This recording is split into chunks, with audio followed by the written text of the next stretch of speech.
quero lhes falar nesta manhã numa pequena meditação em 1 João. 1 João 1,9. Se confessarmos os nossos pecados, Ele é fiel e justo para nos perdoar. Imagine uma pessoa tão justa, tão santa, que cometesse apenas 3 pecados por dia. Imagine. Parece pouco, né?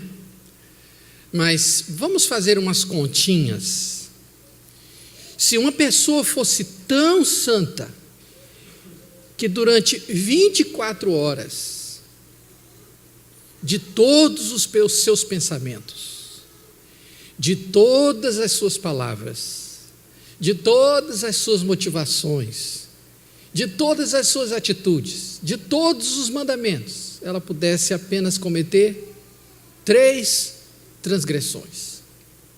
Ao fim de uma semana, seriam 21 transgressões. Seriam aproximadamente 88 por mês, seriam 1.056 por ano.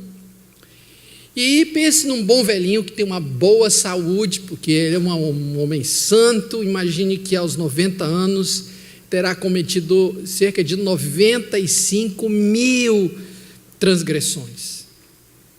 Você conhece alguém que seja capaz de confessar seus pecados mais de 1.000 vezes por ano? Conhece alguém? Eu não conheço. 1.000 vezes. Agora olhe para o texto. Vamos descobrir algumas coisas interessantes, maravilhosas que a gente tem aqui. A primeira é que o texto diz assim, o nosso texto diz: Deus é fiel e justo para nos perdoar.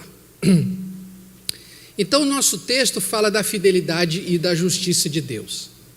Agora, essas 2 perfeições são notáveis aqui em 1 João.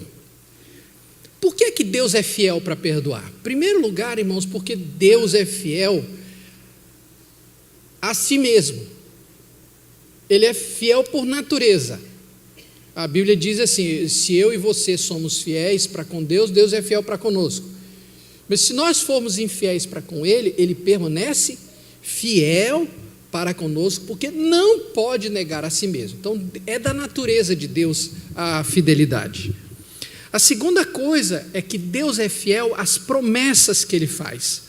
Olhe, por exemplo, no 2º livro de Crônicas, no capítulo 7, que ele diz assim: se o meu povo que se chama pelo meu nome se humilhar e orar e me buscar e se converter dos seus maus caminhos, então eu ouvirei dos céus, e agora leia o resto, perdoarei os seus pecados e sararei a sua terra. Então, em primeiro lugar, quando Deus promete, Ele cumpre, porque a Bíblia diz que Ele não é homem nem filho de homem para que minta, não é filho de homem para se arrepender. Quando Deus promete, Ele cumpre.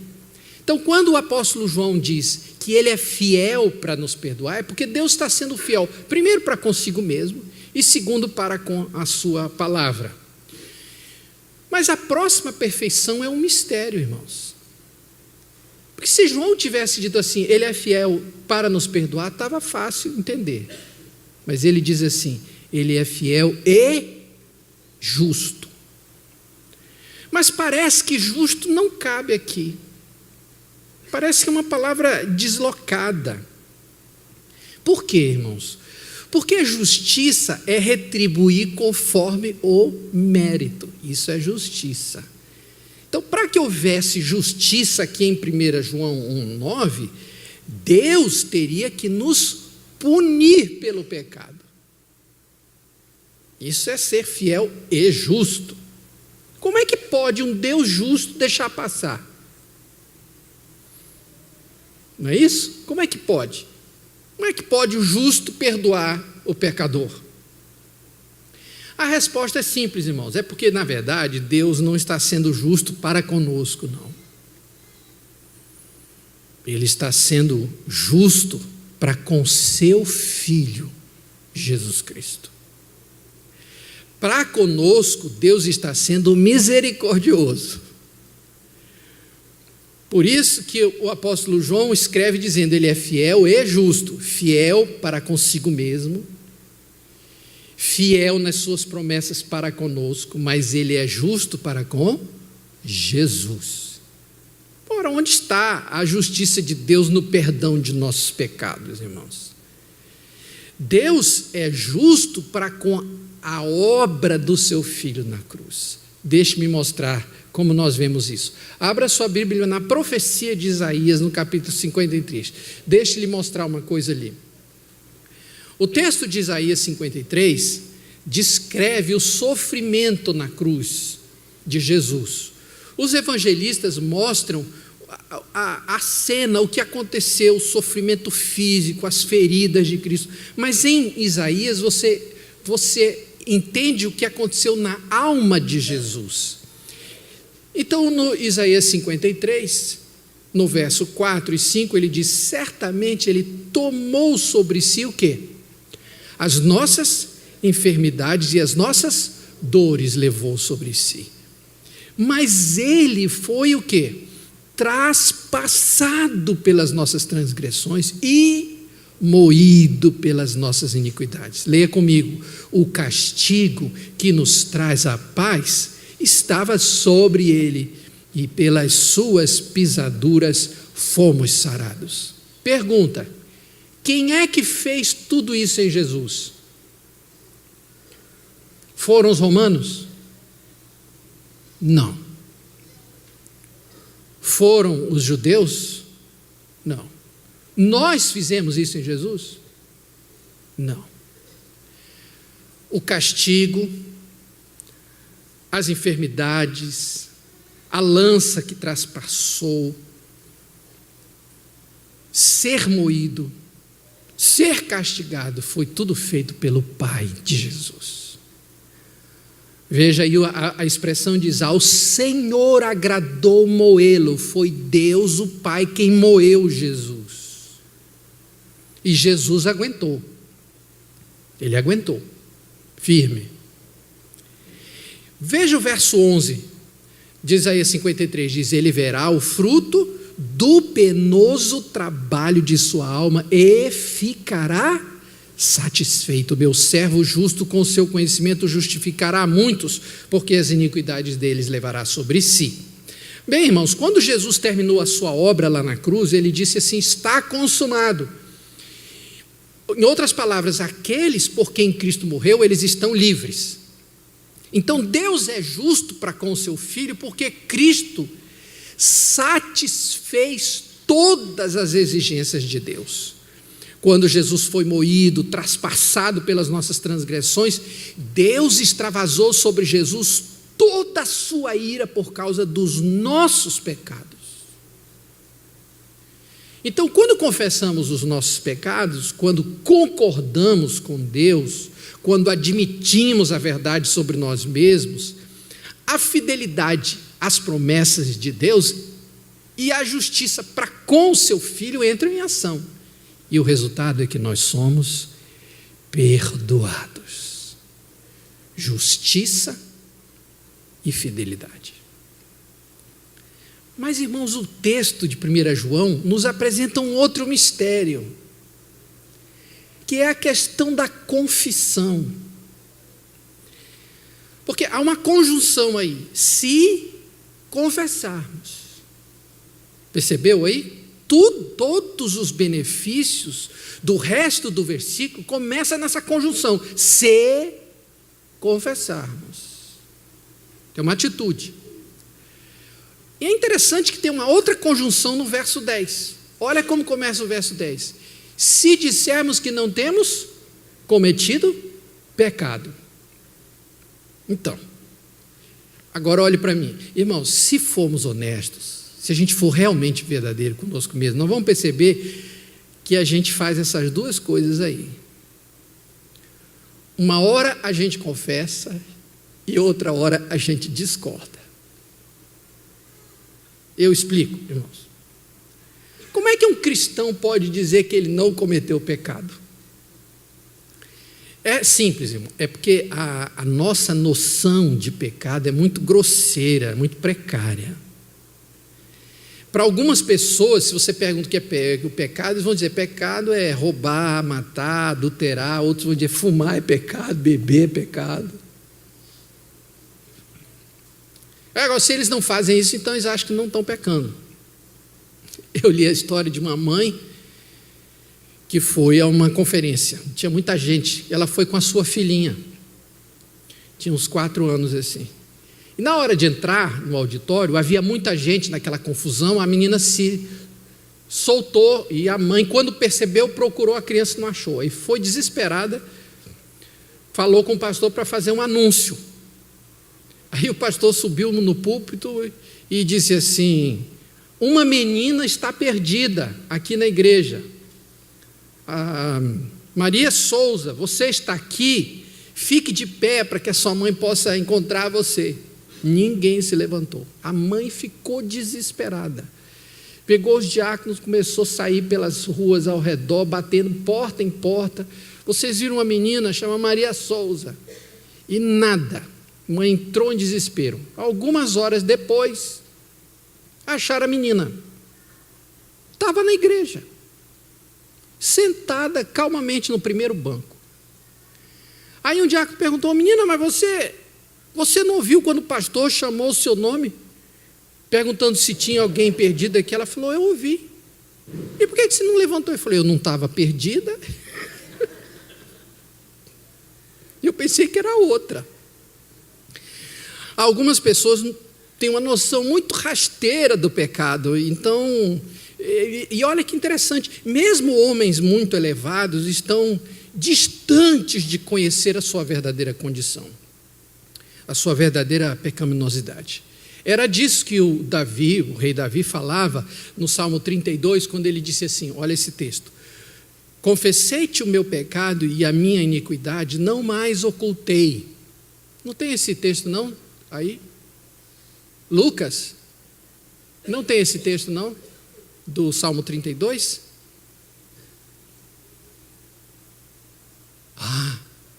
Tá. Então ele diz assim: confessarei ao Senhor as minhas transgressões e tu perdoaste a iniquidade do meu pecado. Preste bastante atenção, irmãos. O que o rei Davi está dizendo aqui, que não era somente um pecado, não era somente uma transgressão, era uma desobediência perversa. Por isso ele diz: a iniquidade do meu pecado. Uma coisa é saber que você pecou, outra coisa é saber quão repugnante esse pecado foi aos olhos de Deus. Isso é outra coisa.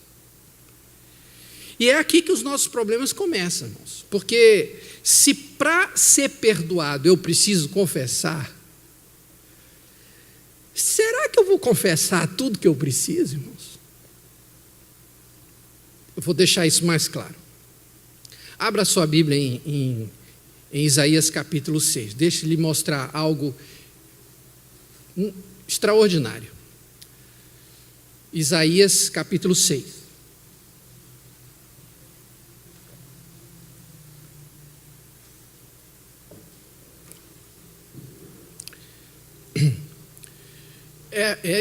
Esse texto é o encontro, né, quando Deus manifesta a sua glória a Isaías. Agora, antes de ler, deixe-me lhe dizer isso. Isaías é um dos mais preparados e cultos escritores do Antigo Testamento.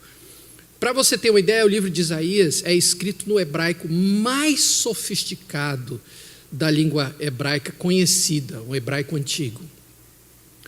O livro de Isaías combina narrativa histórica, profecia, sabedoria, poesia, prosa, cânticos, hinos, oráculos. Ele domina a língua hebraica, ele usou cerca de 2.200 vocábulos diferentes no seu livro. 2.200 vocábulos. Para você ter uma ideia, ele é um artista, um mestre na arte de personificar. Por exemplo, é dele a expressão: o sol e a lua se envergonharão, Ou quando diz assim, as árvores do bosque batem palmas. Ele fala de Israel como vinha, ele fala da Síria como um enxame de abelha, uma navalha, um leão. Ele fala de Deus como oleiro, como um pastor, como homem de guerra, com pedra de tropeço, uma coroa de glória. Ele é mestre. Agora imagine esse catedrático, teve uma experiência arrebatadora, ele viu a glória de Deus.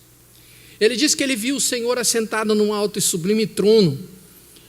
Os serafins estavam por cima dele, cada um tinha 6 asas, com 2 cobria o rosto, com 2 cobria os seus pés, com 2 voava, e clamavam uns para os outros, dizendo: Santo, Santo, Santo é o Senhor dos exércitos, toda a terra está cheia da sua glória. As bases do limiar se moveram, a voz do que clamava, e a casa se encheu de fumaça. Então disse eu, olha só, ai de mim, estou perdido, porque sou homem de lábios impuros, e habito no meio de um povo de impuros lábios, e os meus olhos viram o Senhor dos exércitos. Por que Isaías está tão desesperado em ver o Senhor? Ele devia estar saltando de alegria, dando glória a Deus. É simples, irmãos, é que junto com a glória, Isaías viu aqui como ele era visto por Deus. E aí o desespero de causa, ai de mim. É que naquele momento Isaías viu algo que ele nunca tinha visto antes, a sua pecaminosidade latente, escondida, sutil. Lábios impuros. Irmãos, você pode imaginar um homem desse falando um palavreado chulo? Não dá para acreditar. Os lábios de Isaías, de fato, eram como a pena de um habilidoso escritor. Como é que eles agora são vistos como impuros, irmãos? É simples. É porque diante da beleza, da santidade de Deus, os nossos pecados mais escondidos são revelados. E é justamente naquilo que nós somos mais hábeis, é ali que está o pecado, porque ali está o orgulho e a soberba. Isaías via agora que ele se orgulhava de falar e escrever tão bem. Isso não era problema antes, era uma virtude, mas agora diante de Deus ele vê o orgulho. Aí, meus irmãos, fica ainda mais difícil a tarefa de confessar. Porque se Isaías, que tinha essa habilidade toda, essa capacidade toda, tinha lábios impuros, imagine nós, irmãos. Nas coisas santas que fazemos, há uma mancha de soberba. Quando alguém canta, toca uma música, faz uma oração, prega uma mensagem, como, irmãos, não impedir uma pontinha de vaidade e esnobismo? Ninguém vai perceber, nem mesmo a própria pessoa que pecou, mas Deus vai. Então vejam que situação nós estamos. Somos perdoados se confessarmos, mas para confessar temos que perceber, e nem sempre somos capazes de perceber a iniquidade do nosso pecado. Sendo assim, quem será salvo? A nossa esperança está na lavadora da graça, irmãos. Vou lhe dar uma boa notícia. Abra sua Bíblia no Salmo 19, eu vou lhe mostrar o verso 12 e 13.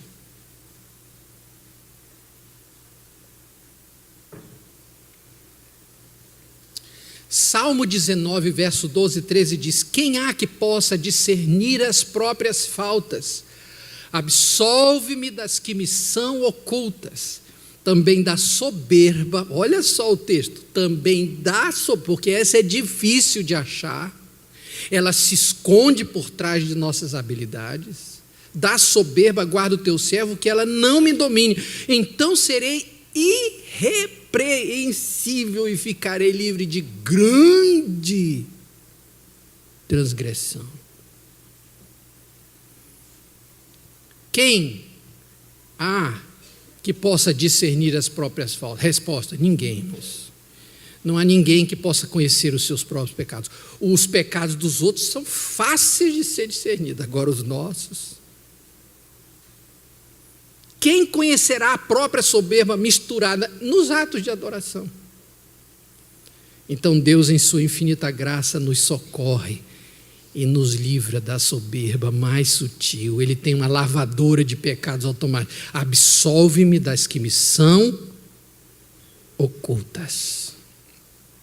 Irmãos, é aí que você entende Efésios capítulo 2. Pela graça sois salvos mediante a fé. Isto não vem de vós, é dom de Deus. Não vem de obras. Não vem de obras, não vem de uma confissão perfeita. É por isso que o autor aos Hebreus diz assim: como escaparemos nós se negligenciarmos tão grande salvação? Como? Um jovem cometeu um pecado, muito entristecido, confessou a Deus o seu pecado e foi perdoado. No dia seguinte ele cometeu o mesmo pecado e pensou assim: poxa, eu sou um fracassado, acabei de pedir perdão e cometi o mesmo pecado outra vez. E ficou tão envergonhado que começou a fugir de Deus. Uma certa noite Deus veio conversar com ele e disse: meu filho, por que você está fugindo de mim? Ele falou: pai, eu estou com vergonha do Senhor, a verdade é essa. O Senhor me perdoou de um pecado e eu cometi de novo.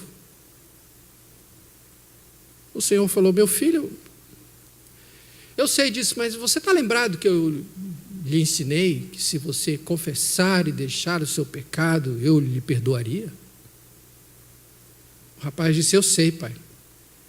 É só que eu não tinha coragem de pedir perdão uma segunda vez. Deus disse: segunda vez? E quando foi a primeira? Quando foi a primeira? Isso é só uma ilustração, mas a palavra de Deus diz: pois para com as suas iniquidades usarei de misericórdia, e dos seus pecados jamais me lembrarei. Seja grato a Deus por essa lavadora automática. Deus sabe que nós nunca confessaremos todos os nossos pecados. Ele tem que lavar automaticamente. Se Ele não fizer isso, como escaparemos nós?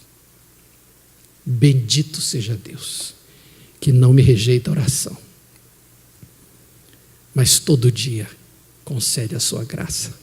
Que Deus nos abençoe. Amém, irmãos? Vamos ficar em pé e vamos orar. Pai, te damos graças pela tua palavra que lemos e pela meditação que fizemos, relembrando a perfeição da obra de Jesus na cruz do Calvário. Muito obrigado por esse sangue que nos purifica de todo pecado. Obrigado porque temos um Deus justo e fiel para nos perdoar e nos purificar de toda injustiça. Ó Jesus, pedimos perdão, porque muitas vezes nós não temos condições de conhecer a nossa iniquidade, está muito longe de nós. E eu oro em nome de Jesus, para que o Senhor nos ensine a ser como Jesus. Dá-nos o coração de Jesus, a obediência de Jesus, a humildade de Jesus, a pureza de Jesus. Nós queremos ser como Ele em todos os dias da nossa vida, na palavra, no procedimento, no amor, na fé e na pureza queremos ser como Jesus. Pai, agora aplica essa palavra ao nosso coração, desperta em nós o senso de obediência e de temor diante do Senhor. E a graça de nosso Senhor e Salvador Jesus Cristo, o amor de Deus, o nosso eterno Pai, a comunhão e o consolo do Espírito estejam sobre vós e sobre todo o povo de Deus, espalhado por toda a face da terra, hoje e eternamente. Amém.